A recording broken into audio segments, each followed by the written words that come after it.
Boys, how are you guys today? Hey, look at us. It's us Three of us three. back together. Hey, we did it. You think everybody else is Great. as excited about the three of us being together as we are? You know, Yeah, do you like I think feel they're like we oh, get this really, episode will... Yeah. we get really like into it when it's the three of us. Everybody else is probably just like, just start. Like, what are you drinking? Like, just get going. What's going on? Yeah, Here? this is what it should be. This is normal. Get to it. What are you guys doing? Do you guys think that like people have favorites? Because like if you think about like a boy band, all right, like if you think about a boy band where like there are five of them or four of them, and it's like only did anyone have another favorite person in 98 Degrees? No. You know, that's Can you name another person besides Nick Lachey and his brother? Bald guy, Yeah, or he had a beard, goatee. yeah. Yeah. And then So there you're was a asking if fourth people one. had... There was a fourth one. So Mm, you're asking if people have favorite hosts of the Brunch Breakdown. Yeah. Do you think people do? They just like, I came to see that person, you know? it's not me. I know that. It's not me. There's like probably after like, I don't know, one of every three or one of every four episodes, like the next day I'll be thinking like, people probably didn't like that. Like they probably didn't. But you know what? I don't do this for people. I do this for me. So that's okay. That's the Chris is great like- tagline for the Brunch Breakdown right now. I don't do this for people. I do this for Do me. this for me. Yeah. Chris is like, my fans are in the house. They were on the same roof. They're here. It's a great question. I don't know. I hope so. I don't know if it's me to anybody, but I think I hope so. I don't know. I think Well- I guess I hope that people, when they hear it's the three of us, they're like, this will be good. This will be a good episode, regardless of menu, right? The three boys are together. We're creating that demand for it. It's been so rare when it happens. It's like, ooh, special episode. All three of them. That's how the tweet will start this week. Special episode. We're all together. Oh my God. Well, let's get it started. What's up? It's Didi out here in Las Vegas. Dan and Chris are in Pittsburgh. It's the Brunch Breakdown podcast. And today on the show, we have a lot of fun. We've got the best Shaq court of all Shaq courts. I don't even know if we're going to be able to do Shaq court anymore after this one. We're going to be talking a lot of sports things today. We're going to give our hottest sports takes right now. And what's something that isn't a sport, but feels like one? We're going to talk about that. Plus beer, music, and a lot more. Maybe bee stings, too. Can't wait to find out. Dan, let everybody know where they can find the Brunch Breakdown. Gladly. And since it's been a little while and we maybe got some new people here, and this is maybe your first episode hearing the three of us together, let's tell you people where you can find the Brunch Breakdown. Answer: everywhere. Daily Double. Anywhere you listen to podcasts, you can find the Brunch Breakdown. We've got new episodes every Wednesday. Make sure you're hitting follow or hit subscribe wherever you're listening to podcasts. All right. Those episodes will come to you every Wednesday. They'll be ready for you whenever you're on the go, in the car, listening, on your phone, on your tablet. They'll be there for you, waiting. The three of us. They will be. We also have full video episodes that come out on YouTube and our Facebook page. Those premiere at noon Eastern, 9 a.m. Pacific, available on demand anytime. Again, every Wednesday moving forward. Check those out there. We're everywhere on social media: Facebook, Twitter, Instagram, Triller, TikTok, and so on. At Brunch Breakdown. Follow us. Follow you back. Let's be friends. And don't forget, we give you music, new music, what we're listening to each and every week. Put it together in a beautiful little playlist. We call it the Sounds of Brunch, because that sounds amazing. And that's what we give you. And that's updated exclusively on Spotify every Friday. Check that out too. Beautiful. And shouts to the new listeners, because I love doing this podcast every week, but it feels like we get a listener bump every time we miss a week. So the demand's there, baby. I'm telling you. It's like, I don't know why that happens. But anyways, all right, let's get into it. Get it off our chest. Chris, what you got, man? Cool. So I really think I want to talk about like the fact that it's okay to willingly do shit that's hard. like it's okay and probably actually a good thing to like try and do some hard shit on a consistent basis.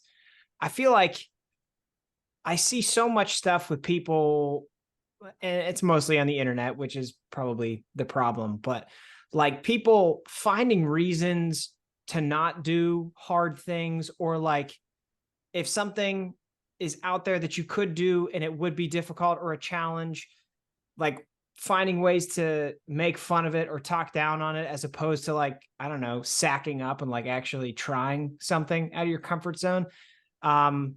And this isn't just like a fitness thing. Okay. Like obviously, yeah, it's hard to go get uncomfortable in the gym. That's not really what I mean. Like if you're stuck in a job and like you could put yourself out there to try and get something that you believe in more. Or like I see it with parenting all the time. People saying like all the reasons it's hard to have kids. So, well, you shouldn't have kids. Okay. But like, it's also very fulfilling and it could change your life for the better.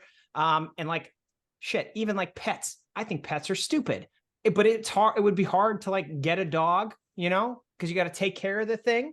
And maybe that's what people need. I don't know. I just think there's just like this complete lack of people getting out of their comfort zone and trying hard things. And I think we'd all be better if we did more of that. I don't know. Is that super vague? I just think like, yeah, I need you to put a name to it or something. I need you to put something to it. Like, no, there's nobody in particular, man. It's just like the weeks and months and years of being on the internet, being on the internet and seeing people just like dig into shit that to me on my end seems like I don't know, it doesn't seem like that big of a deal. Like what if you tried it? What if you went outside your comfort zone? What if you did something hard? Maybe it would suck, but like maybe on the back end of it, you'd feel unbelievably fulfilled and it could change your life for the better. And I really think like most hard things, like across the board, most things that you could do in life that are a challenge in some way, mentally, physically, emotionally, whatever the case may be. Like even if you try the thing and you don't find quote unquote success, like you're probably in some way, shape, or form better for at least having tried. And then who knows, maybe like you do the thing, it is a success, and then that snowballs into something great. Like obviously there's parallels with fitness, but I'm not, this isn't even like a fitness thing, but like, yeah, like it's hard to improve your health, right? It's hard to eat well. It's hard to make the right choices with your diet. It's hard to like commit and then actually follow through with showing up and go to the gym 2, 3, 4 times a week, whatever you say you want to do. I don't know, just do it. Like, just do it. It's going to be hard. There's so much shit that's hard out there. And like, if you think you're going to be able to go through life without doing hard things, man, oh man, like, I don't know. That just seems, where are you going to be in 20, 30 years? You're going to be in the same place you are right now. So people, just go do hard shit. That's what Chris wants to say today. And maybe it's vague, but do hard shit. I like it. I like it. Yeah. Take a risk, take a gamble, get out there outside the comfort zone. I'm all for that. All for that. The only thing I disagree on is if this hard shit is going to possibly make you lose money, don't.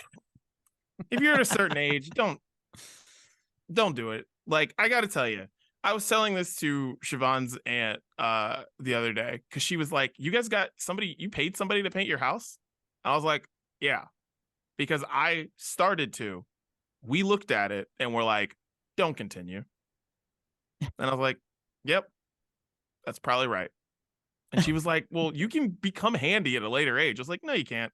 Because some people who don't do it, they're like, no, but they do other stuff that's like DIY kind of shit. And they're just like, no, like, I don't want to do that. But then they like are kind of holding themselves back from what they could do. That's not me. I'm not handy. I never have been. I never will be. And I'm cool with that. But like, because being handy just costs you money now that I'm a homeowner. So I'd rather just have someone else do it and not make me lose money. Did you think perhaps like before the end result of that project, did you think going into it, like perhaps this was your opportunity to start becoming handy? No, it was my opportunity to save money. Yeah. And like I've told you guys in the past, anytime I try to save money, just end up losing it. And that's what I did there. Right. So there you go. But I'm with you, Chris. Other than sometimes you got to know when to hold them, know when to fold them, know when to walk away. When I do home projects, Ooh. I know when to walk away. I like that. Smooth. This guy, Mr. Vegas right now. I didn't make that up, Dan. You reacted to that like that was my line. That's not my No, line, but Dan. it was just like, it was way too easy. Like it's almost like you had it set up on a platter. It was beautiful. It was beautiful. It was a compliment. It was good. I like that. Dan, get it off your chest. All right. Well, boys, the one, the only Taylor Swift was in town in the great city of Pittsburgh, Pennsylvania, not that long ago, just last week. Huge commotion, right? Started every newscast. I don't watch the news. I'm assuming it did. It seemed like it based on their social media. So take my word for it. It was the first date on her tour where she played the same city 2 nights in a row. So kind of a big deal for her. It broke the attendance record, not only for the stadium that it was held in, but for any major event in the city of Pittsburgh. Broke the attendance record because you have to count the people inside the stadium and outside the stadium. We've seen, if you've seen it, any coverage, there are people, thousands of people that line up just standing outside the stadium, listening, singing along. I know many people that did that couldn't get into the building. So there were like roughly 73,000 people inside the building and another 10 to 15 outside the building, just standing there singing along the riverfront. And people all week leading up to the show were hating on Swifties, hating on them, right? But here's the thing. We went to a different concert the very same weekend, right? I couldn't get into the building, so had to go to another show. We went to a show with The Used and Pierce the Veil. Okay, a little new age, a little bit older, familiar with The Used. Most people are, I'm sure. But The Used and Pierce the Veil put on a show. There were roughly a little under 5,000 people at this show. But the girls that were there, and I'm using that word purposely, all right? Because they were the same age as like the majority of Swifties, right? I'm talking teenage girls, 13 all the way up to 19, maybe even 20, right? They were going out of their freaking minds for these bands to the same level of intensity as Swifties do for Taylor Swift, right? Just because there's millions more of them doesn't mean that they deserve, nay, we Swifties deserve all this hate. I just want to tell people, back off the Swifties a little bit, okay? Pittsburgh has never been cleaner, safer, or more calm after a major concert than when Taylor Swift was here 2 nights in a row. One Kenny Chesney concert would put that place down in flames with garbage all over the place. This time, no, none of it. Okay?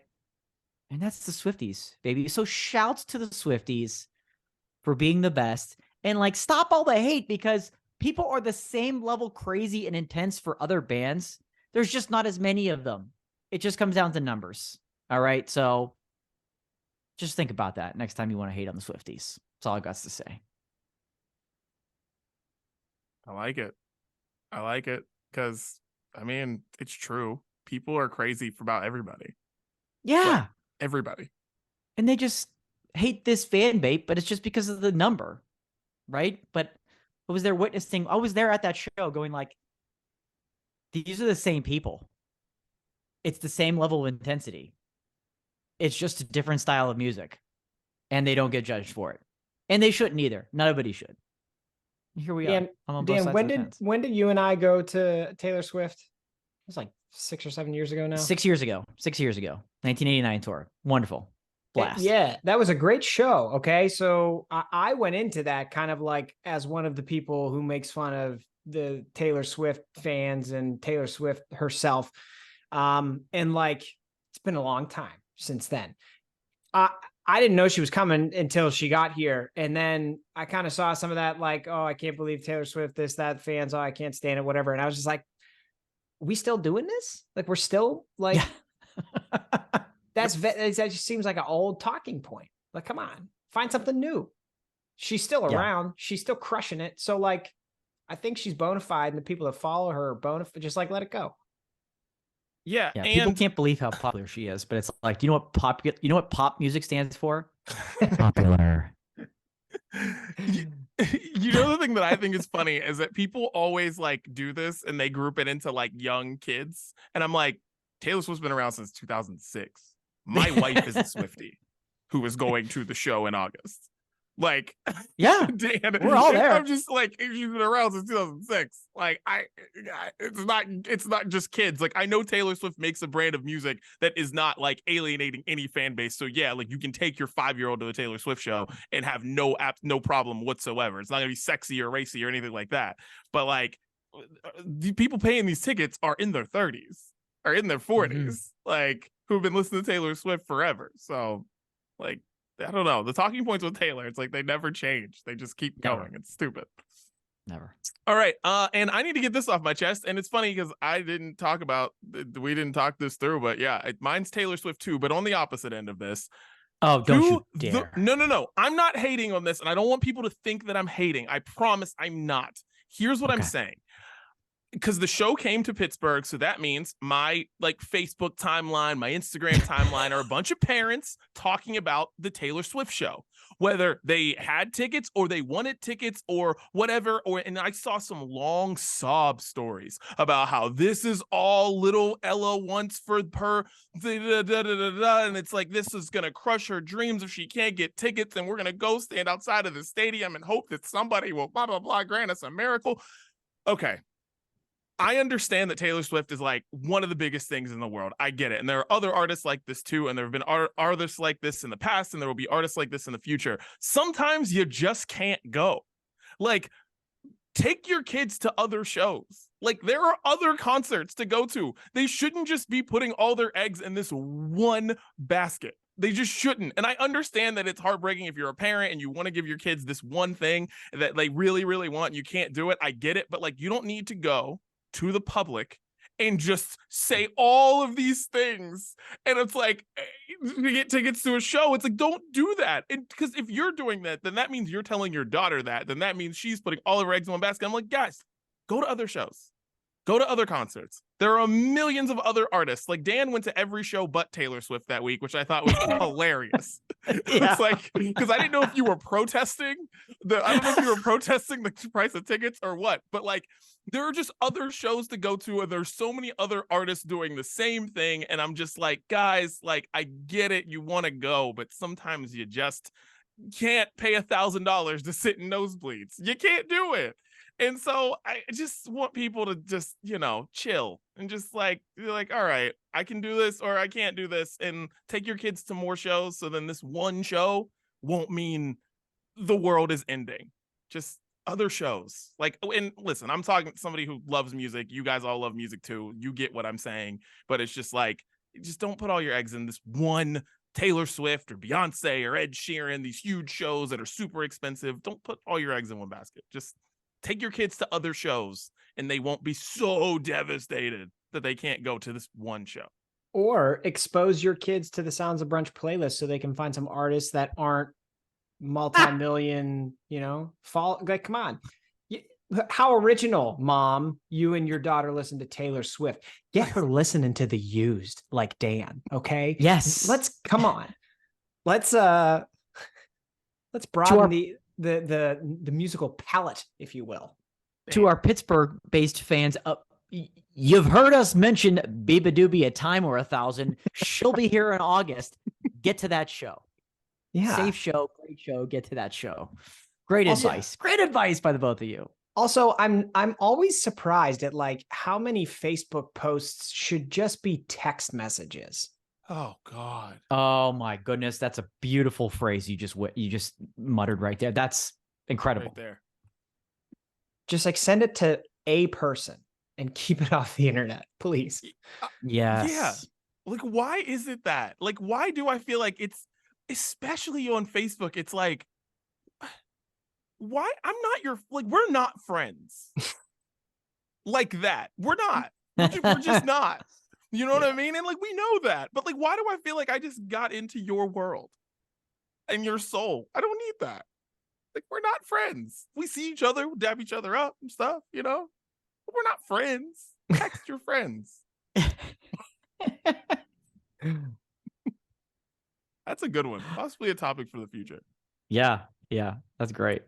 Well, that was Get It Off Your Chest. Now let's talk Brews Day. Boys, I don't have a brew, but I want to give a big shout out to Trustworthy Brewing Company in my hotel. They have the Trustworthy IPA, and they have this Showstopper IPA that is really good too. But Trustworthy IPA is what I've had since I've been here. I really like it. So big shouts to Trustworthy. Trustworthy. Oh, yeah. I'm going to look that up. Chris, what are you drinking today? Dan's going into his catalog. I know. Here to Okay, yeah. This is a Burbank brewery. Burbank. Goulet. Goulet. Okay. Well, mine will be quick. I do have a brew, but it's another non-alcoholic. I got the Sam Adams Good to one hear that it. Dan had mentioned a few yes. weeks back, and this tastes really good. But like, I'm having trouble now not analyzing these non-alcoholic beers based on their calorie content. Not that that matters at all. Like, let's be clear, it doesn't and shouldn't matter if you just want to have a good beer, non-alcoholic beer, whatever the case may be. But like, the minute I saw that those Brewdog ones are 20 calories a piece, this Sam Adams one is like 98 calories. And there's no alcohol in it. The Corona Premier is only 90 calories and it has alcohol in it. So I was a little bit surprised that this is almost 100 calories with no alcohol. But it does taste very smooth and very good. So I suppose that that's part of what we're working with here. That means it was made with love. That's what it's that tasty. means. It's It was tasty. made with everything but alcohol. Yeah. Sam Adams really went for it. Shouts to them. By the way, the name is Just the Haze. Sam Adams, Just the Haze. So Here you go. Nice. Very nice. Well, I'll make up for it with the for both of you today. Because I've got a 9%er here. Because let's go. Three boys are back together again. Let's get Time for it. a little brews day. This is from the wonderful Columbus, Ohio-based brewery Hoof Hearted. And this is their Quit Your Fussin' on Me sour double IPA. oh my. Brewed with raspberry, blackberry, boysenberry, vanilla, and milk sugar. Boys, this is where it is. It's all Oh, in here. that's sick. What It's is not in all- that beer? That's unbelievable. That is the question. What is not in this beer? And it's lovely. You get a lot of the raspberry, actually, more than those other flavors. A lot of the vanilla. And it's a sour IPA, so it's not just like real tart and sour. Really well balanced. A touch of milk sugar on the end there. I mean, boys, we are back and we are better than ever. Quit your fussing on me. Hoof-hearted. Anywhere you can get it, get it. It's decently distributed. Known for their sours. Great IPAs as well. Shouts to them. Been to the tap room. Lovely little place. A little unique in Columbus, Ohio. But once I see a Hoof-hearted on the shelf, it's coming home with me. It's coming home with Steel City. And here we are. Nice. Beautiful. Brewdog has a rooftop bar here next to MGM, and I found this out yesterday, and I'm very excited to go check it out. Wow. Yeah, they've got like skee ball and pool tables everywhere and a bunch of other shit. Yeah, I'm very excited to check There you that out in go. the next few days. Yeah. There you go. And hey, you can do it while you're working. They got all the NAs there. The Elvis non-alcoholic, Just there for the flavor, baby. Just there for the flavor. There for the flavor. Nice. I'm gonna check one out. I'm gonna check the calorie count. Hopefully they've got some high There you calorie go. ones. Right. Check that out. Now that I know 100 calories is the bar, right? 98 calories is the bar. That's it. Yeah, pretty much. All right. That's gonna be my search. I'm gonna look for the most. I'm gonna look for the fattest non-alcoholic beer possible. Oh, boys. Well, cheers. Cheers. Cheers. All right. Well, let's get into the main menu. Chris, you brought this to the chat. What's something that isn't a sport but feels like one? Yeah, I think it's a great question. I forget. Was that on Twitter? I saw somebody post that or something. Yeah. Yep. It's a great question. And I'm happy to lead us off with this one because I actually experienced one of those things today. Once your kids get to a certain age and really a certain level of speed and agility, taking them to the playground, like taking your kids to the playground, following them around, making sure that they don't fall right off of the shit that they shouldn't be climbing on in the first place. That, my friend, tests all of the athletic skills and abilities that the human body can produce. So I had a lot of things come to mind that were parenting related, but yeah, I'll kick it off with that. Chasing your kid around the playground. It's pretty challenging. Ace. Daniel. Yeah, Chris, it sounds like you're ready to get into your next career like a gymnastics spotter. Like you're just those guys that are at the like the parallel bars. Yeah. I come always ready. I go to the playground with like one of those huge like soft bags for my kids to land on. I just throw it down, like the gymnastics pads. You need to go there in the full red, white, and blue outfit, the whole jumpsuit, and be like, what was the guy in the 1996 Olympics, the gymnastics coach, the big mustache guy? And anytime they don't land on their feet, both of their feet, you just get angry. You're like, land soft.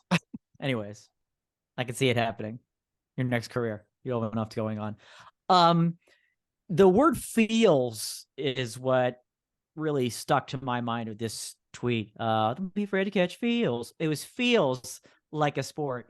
And for me, driving into work every day, driving in rush hour traffic, it feels like a competitive event to me because you're against every other person on the road and you are up against the time challenge. Not only that, you're against red lights, green lights, things that are out of your control. And it feels competitive in nature, and it feels like a sense of either accomplishment or complete failure by the time you get there. It just feels that way for me. Like, screw NASCAR. Anyone can drive around a circle, all right? Give me the road course, but put a bunch of stoplights in it and a bunch more cars. That feels competitive for me, and it brings out probably too much of my competitive spirit a little bit, but I'd watch that on TV. You ain't rubbing, you ain't racing, Dan. That's right. For me, walking through a large crowd of people. Oh, like after an event gets out, thousands of people, I'm talking. Not like you're you're casually walking. No, you're trying to get to your car, but like you got thousands of people leaving a stadium, leaving an arena. You're trying to get out. That to me is a competitive sport because as soon as it happens, I'm automatically thinking of ways to maneuver it. And like sometimes I cross people up so I can get my like movement to the left and the right. Like it turns into like 4 different sports for me. And like it never turns into football. I'm never a running back running over somebody, but some people, they do. And you always got to keep your head on a swivel. You never know who's crazy. You never know who is going to be doing something. I feel like I take getting out of a place like it's a full sport for me. Dude, it's so funny you say that because speaking of the Pierce the Veil and Yinz concert I was just at, I don't know what age this started to happen, and this could be a whole other conversation that we don't need to have right now, but once I'm like in the venue, I'm like, how do we get back out of here? Where's the quickest and nearest exit when the show's over? That's major dad energy right there. I know. I hated it, but I'm like, I say to Shannon, I'm like, we've been in this venue before. It's the worst venue to get in and out of, the building itself and then traffic. It's like a mini Star Lake, one way in, one way out. So I unfortunately have to go to say to her before the show starts, during the last song, be ready, because there'll be a moment and I'm going to tap you and we're out of here. Or else you've bought yourself 2 hours in the parking lot. From experience, we know that. So we're on the same page. But I hate going into the show going, here's how we're getting out of here. And where's the door? And how do we exit the quickest to run to the parking lot? But very much like a sport, like you were saying there. I did it at Quinn 92 recently because I was like, because he didn't end with Stay Next to Me. He ended with another song, and I don't like that song. And I was like, all right, deuces. Smart. It's all part of the game. Because it was like, Stay Next to Me. And I was like, oh, this isn't it. All right, I'm out of here. Yeah. Suckers. I think from this discussion, a lot of people play this sport on Sundays at the end of church. Like the amount of people, like you go up to communion and like you're supposed to come back to your seat and sit back down for another like 2 minutes before that. And like half a church doesn't do that. And one of the churches we go to, it's one of those parking lots where like you just file in one car behind the other. And then like, who knows if you're going to be able to get out when it matters. Like, did the person in front of you leave early like you left early? And if not, then like you actually kind of have this like combination of the walking part that Didi said and then like the rush hour traffic part that Dan said. That's and I didn't think of that till right now, but that's kind of like a sport. Like a few of the Olympic sports came to mind for me because there's like some Olympic sport. Like, are they really sports? Like, is race walking really a sport? Have you seen race walking? I'm not so sure it is a sport. It definitely feels like a sport. Like they give it the marathon treatment. There's a starting line. There's a finish line. Somebody breaks the tape at the finish line. There's people clapping on the side, holding up posters like, walk real good today. Like, but is it a sport? Is it really a sport? I don't know. I think I want to put an actual sport on here and I'm going to go race walking. Their feet, it's race walking because like you always have a foot on the ground. That's how they classified it. Both your feet come off the ground. You're no longer race walking. You're running and you're disqualified. Right. But I think like, how is it athletic if your feet never come off the ground? I don't know. That's a good one. That's a good one. Yeah. Break dancing is coming up in the next Olympics. Oh yeah. We don't need to get in this conversation right now. No, we don't. We don't. But Dan's always ready. But I'm always ready. Like we got getting time. a whole Olympic conversation. Stay on topic, boys. One that's competitive again to me, and probably not 98% of the rest of the world, is grocery shopping. And that's because you're going up against two, and here's how you score it: 2 factors, time and savings. You need to maximize your savings in the least amount of time. And every week, I should say, and my wife hates it. It's competitive for me because it's time. Let's get it out. Let's get in. Let's get out. Let's save as much as we can. And Dan, the grocery man, knows the ins and outs, knows where to go. We've got a map. We've got a procedure. Let's do what we need to do. And it's far too competitive for me. But you know what? Like, what was the grocery shopping show that was the game show? Supermarket Sweep. Supermarket Sweep was a huge hit. So I feel like people get down for that. Throw that in the Olympics. Winter Olympics, throw it indoors. A little ice, maybe the freezer aisles. You gotta throw in some ice skates, a little something like that. I'm there. I'm training. I'm ready. The hot foods. It's a beach volleyball. Rotisserie chickens. I don't know, but I'm ready. You just put the Olympics in a grocery store? Is that what you want? That's basically what I want. Two of my favorite things colliding. That's basically what I want. Okay.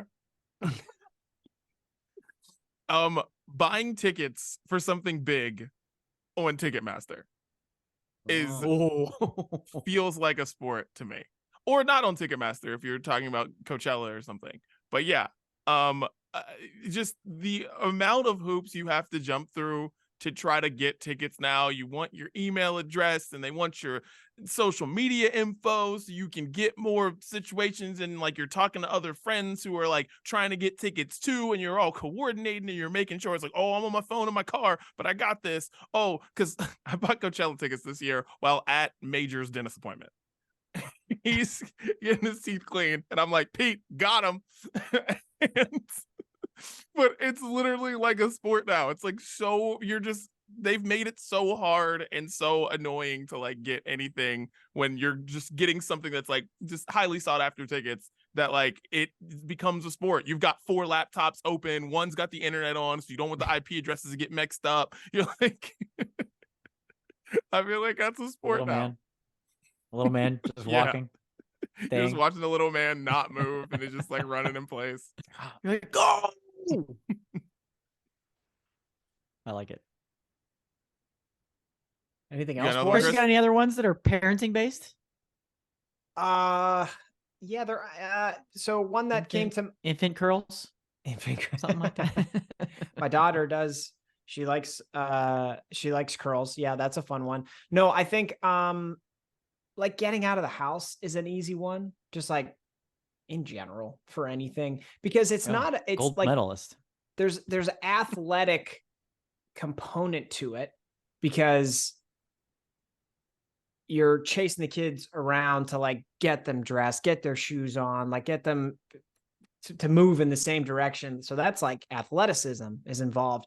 But there's also like you learn it as your kids get older, and you learn what they like and what they dislike. There's also like a game plan that has to be put into place sometimes. Like if my daughter is in one of those fits where like she hates the car seat, you have to game plan ahead of time to like have the tools necessary to distract her so that she can be put in the car seat and then be able to get out of the house and move. So there's a lot of strategery involved there, where it feels like a sport to me.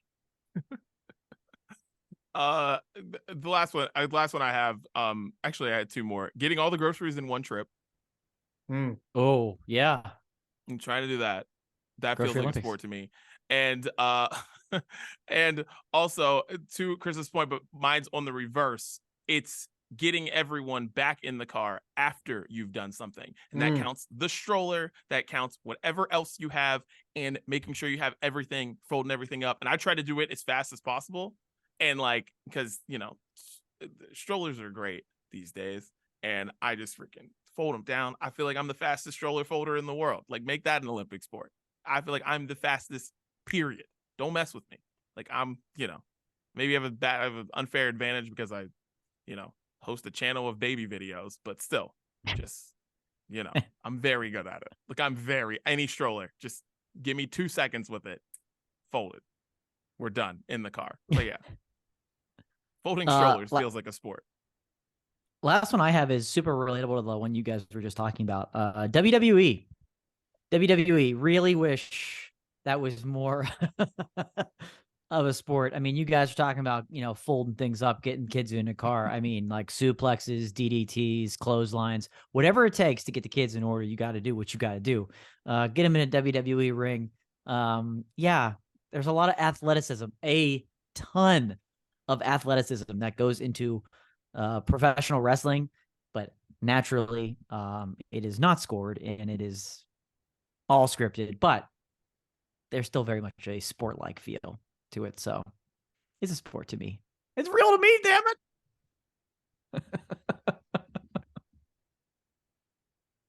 it. Oh God. Listen, they're athletes. It's just not a sport. Yeah. So it's not like, I'm not saying they're athletes. Fair. It's not a sport. Good point. Yeah. Good point. All right. Well, let's get into hottest sports takes right now, guys. Dan, get us started. It's your hottest sports take right now. Hottest sports take right now. It doesn't matter if Messi comes to the MLS.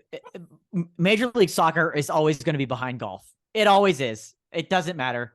You saw it with Beckham. Like, bring the best of the best. Oh, it freaking doesn't matter over here. Okay, these guys at the end of their career, they're the greatest of all time. Soccer will always be behind golf. Golf will always be behind hockey, so on and so forth. That's just how it is. That's just how it is. It'll never eclipse it. It's, all of a sudden, pickleball is the fastest growing sport, right? Like, I can see pickleball overtaking soccer one day. Like, it's to that point where soccer has slowed down significantly. They're like, but Messi, no, sorry. Just some thoughts. The pickleball stat you gave makes me more mad than the Messi thing. It's true. Fastest growing sport in America. Give me the data. Okay, is this because like every retirement community in Florida now has pickleball nets? Come on. Young people are playing it. I know young people that are playing it. I remember. I don't know why. I don't know why. Because it's like tennis, but like that 10 years ago, easier, they said tennis shorter, was the fastest growing sport in the US. It's just look easy. at Didi's punching himself in the face. All you need is a racket. Anybody can play it. Doesn't mean it's good. Just pickleball is so annoying. It's just it's bad. Like, we want to play tennis, but we don't want to run around as much. It's easier badminton. That's all there it is. You go. It's like badminton and tennis combined. It's the middle. It's like good middle ground. Easier there. badminton. Like, you don't have the little weird thing to like chase around, because that's always been the crappy thing about badminton. Now they figured that out. The birdie? It's that called the birdie? birdie. That's what it's called. Yeah, that thing's annoying to like hit around and everything. Like, whoever made up that sport is an idiot. Like, yeah, make that a topic for next week or something. Who invented badminton? His hottest take just became badminton. Has badminton never been? It's got to have been in the Olympics at some point. I think it has. I think it was. Yeah. Right. I don't know if it still is. That should be sports. Like, how about one that is? And they're just like, no, we're done with this. We're not. They're like, England wins all the time. No one else wants to play. We don't care. Fastest growing sport. Everything's the fastest growing sport. Everything. It doesn't matter. Video games, fastest growing sport. Pickleball, fastest growing sport. Everything's the fastest growing sport. Shut up. Hate it. Hate pickleball. All right. My hottest take, since I'm already talking. My hottest take is Victor Wembanyama. I don't know if he's going to be good or not, but I can tell you this right now. He's not going to be the greatest player of all time. Okay? He's not. Please stop. Like, he's not, the guy is 7'1,000. He's 2 pounds.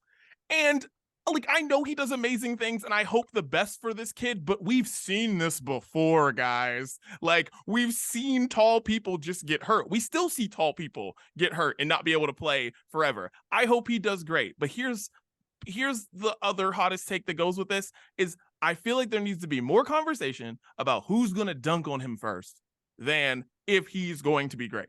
Because I can't wait to see him get dunked on. And it is basketball. Everyone is going to try. Like, everyone is going to try. Hey, maybe he's the best player of all time and they fail a billion times. Also going to be exciting. We need to talk about more things that are going to be exciting. And that's Victor getting dunked on. Like, NBA, make it happen. Minnesota Timberwolves, Spurs, opening night. Anthony Edwards is going to try the whole night.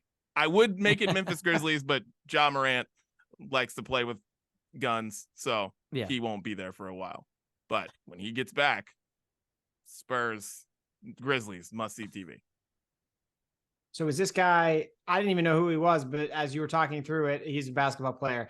Was he like the number one pick or something? He is the biggest, he is the most talked, most hyped prospect since LeBron. He is. His highlights are unreal to watch. You were like, what is happening? He's 7'4" and plays like Kevin Durant. It's wild. Wow. It's wild to watch him. Like, he's got a highlight where he literally takes a step back 3-pointer and dunks his own follow-up. He takes like 2 steps. It's fascinating. I'm just like, everyone pump the brakes. Pump the brakes. Let's just get hyped to watch him get dunked on. That tall. I can't wait. Well, all right. Yeah. My hottest take is just like I don't think we need to report on sports all the time because of the hot takes. I just don't.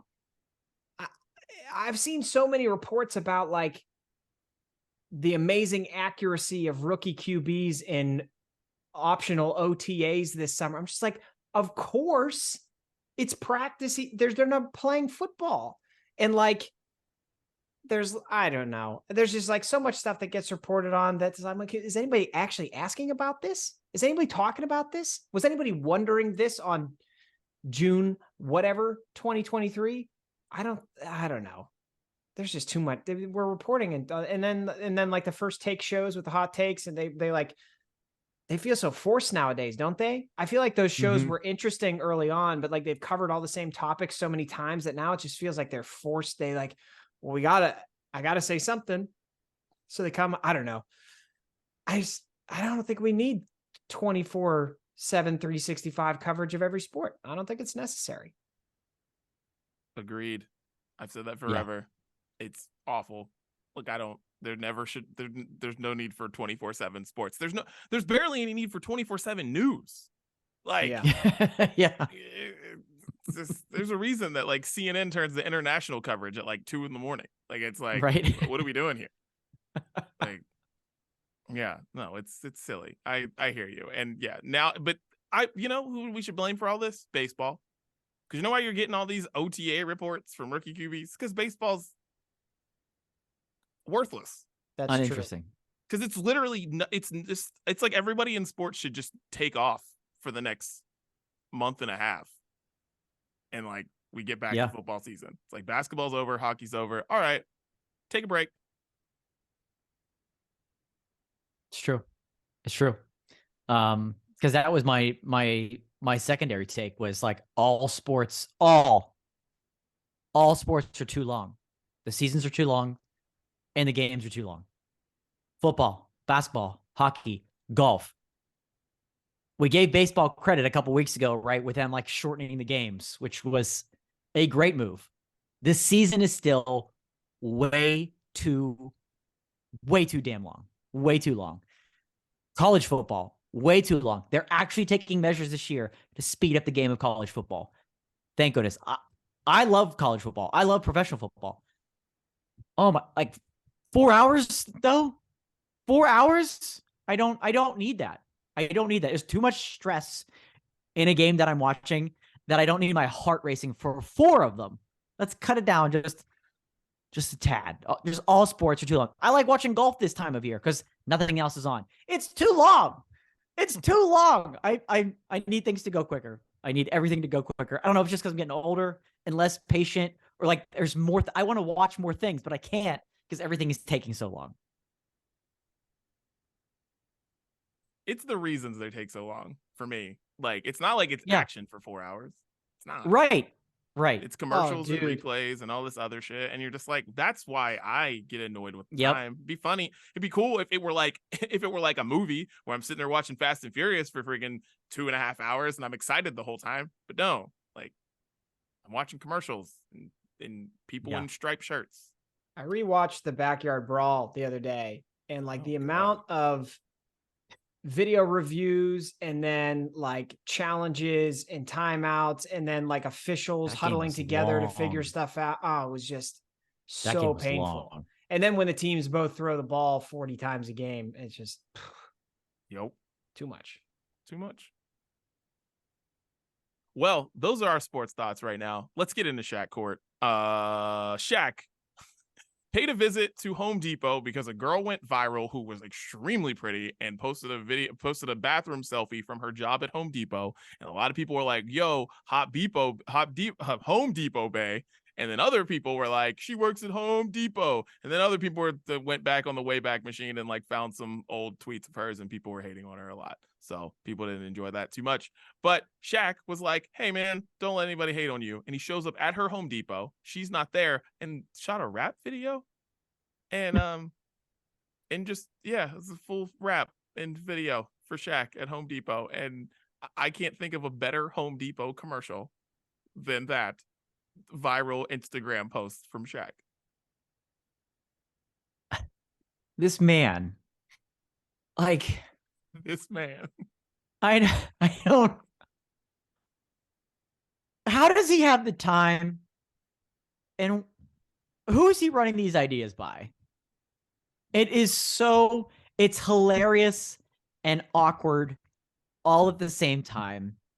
This rap video of Shaq going in and out of rows, aisles at a Home Depot, talking to employees and customers, getting them involved, picking up children. He's one of the most famous people on the planet. And he's like, yes, I'm going to do this. I'm going to go into this Home Depot and here's what we're going to do. And everybody in his circle is like, I love it. Let's do it. And it's out there for the world to see. And it's not a terrible song, but it's so hard to watch. It's so hard to watch because of how awkward it is. And it's like, what? I don't know why. I don't know why it happens anymore. Why does he do these things like for free? But essentially, like, I don't get it. I don't get it. Go sell another cartridgeless printer or something. Like, it's fascinating what this man is doing this long after his basketball career. He's just an influencer. Like, I think we need to stop calling Shaq anything other than an influencer. He was a basketball player, and he's not now like host of TNT's Inside the NBA. That's not what he is. He is an influencer that just so happens to do like a bunch of different stuff. That's what Shaq is to me anymore, especially after this Home Depot thing. Yeah. And he owns a lot of different companies that he does these things for, which just makes him, he's an influencer. Like, that's Shaq. Basketball player turned influencer. It's working. I can't ask for a better. He apparently is a part of an investment group that owns Home Depot. Of course he freaking is. What's he not invested in? Dude, I don't know. Papa John's, Home Depot, like what every major retailer. Tonka trucks, trucks, printers, like Caribbean cruises. Dude. He's the GOAT. It feels like it wouldn't take much for him to sponsor the Brunch Breakdown. Not much. It doesn't feel like it would take much. A little story, and a little nibble, and he would take up a huge chunk of it and just run with it. And then there we are. We're out there. I got it. Chris, you're about to have a kid. Here's the thing. We got to find a toddler, or not a toddler Shaq jersey. We got to find like an infant Shaq jersey. You got to take a picture of the baby at the hospital in an infant Shaq jersey. We tag Shaq, and then that's how we get Shaq to shout out the Brunch Breakdown. People love babies. Not a bad idea. Shaq loves himself. I'm sure he loves babies too. He's got them. He's got kids. There needs to be like another another product in there. We need another prop that's related to something Shaq's invested in. Yes, like a Tonka truck. Or okay, that's perfect. Tonka truck. What else does he do? Like some stupid water or something? It's gotta be one of those things. A newborn baby in a Shaq jersey with a Home Depot apron. Yes. Okay. Topical. I love it. And we'll order a Shaq-a-roni to the room. No, Chris. Me and Dan will order your Shaq-a-roni to the room. Oh, you're so sweet. We will order it to the room. Yes. We got you. I have an order for Baby Diesel. That's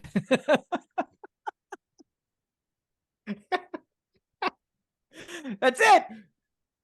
That's it. I don't know. Let's make it happen. I don't know what your kid's name is, but Diesel is her name now.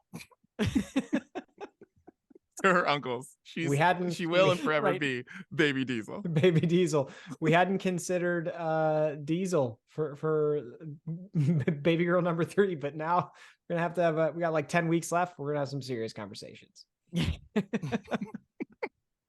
How did we get here? All right. Let's get into what we're listening to. And boys, I'm going to go right now because I have to get out of here. So I'm going to give all three of my songs right now. Okay, here we go. I found my favorite song of 2023. It is a song called Texas by Jesse Murph and Maren Morris, and it is my favorite song of 2023. I want people to know this is not my song of the summer pick. This is my favorite song of the year. This is not a song for summer, guys. This is not a summer song.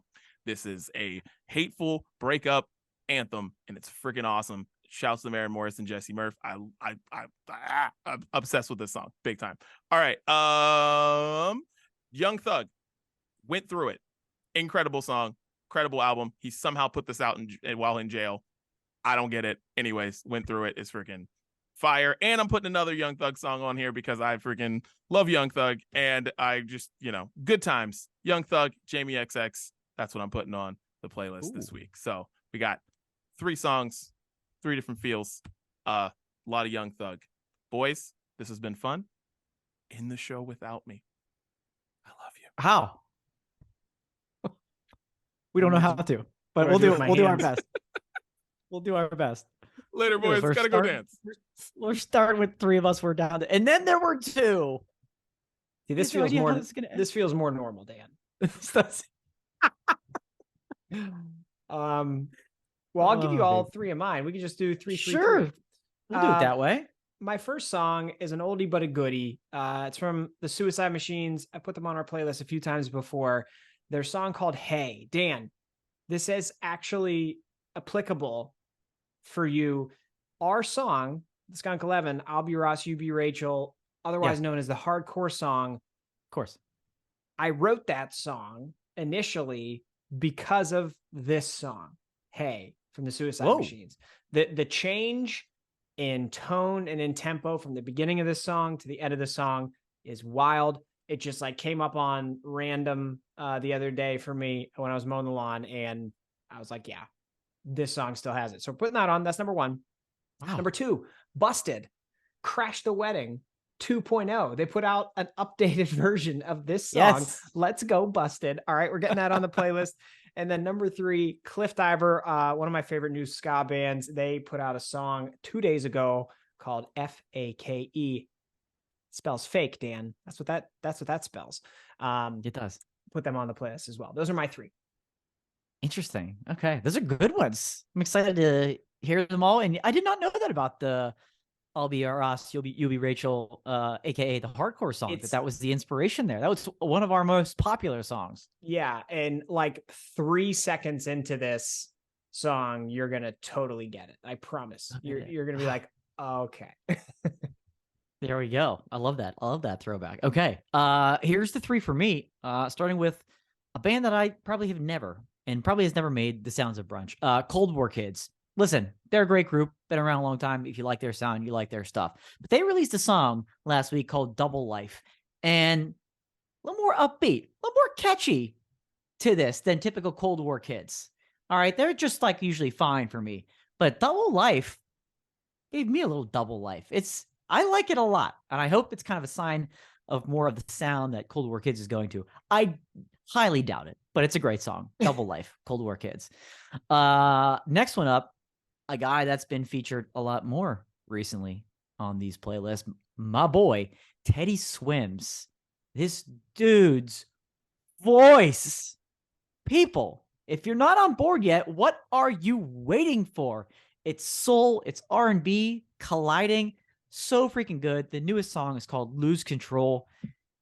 You just got all the feels with this song. He just announced a tour. He's coming to the Steel City. I cannot wait. Our boy, Teddy Swims. And last but not least for me, I'm glad I got to go last because Dee should be ashamed. I wasn't going to put this on the playlist, assuming he was going to. His girl, Macy Peters, put out her full-length album last week, and it's phenomenal.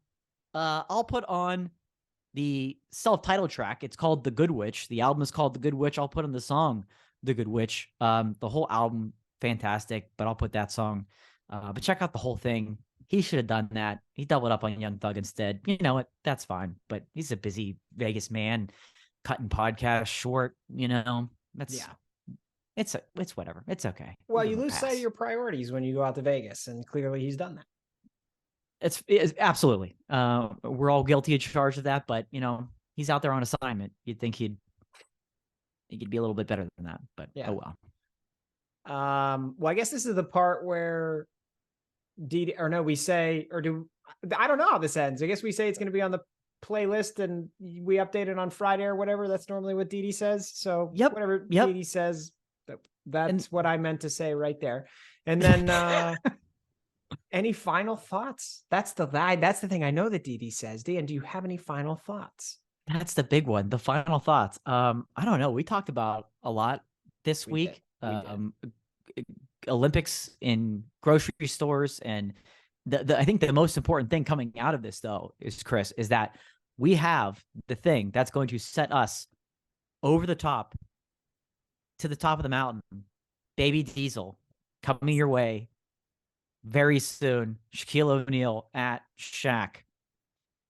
Look out, baby. That's our ticket. That's our ticket. Literally, look out, baby. Literally. And that's the brunch breakdown. We're out.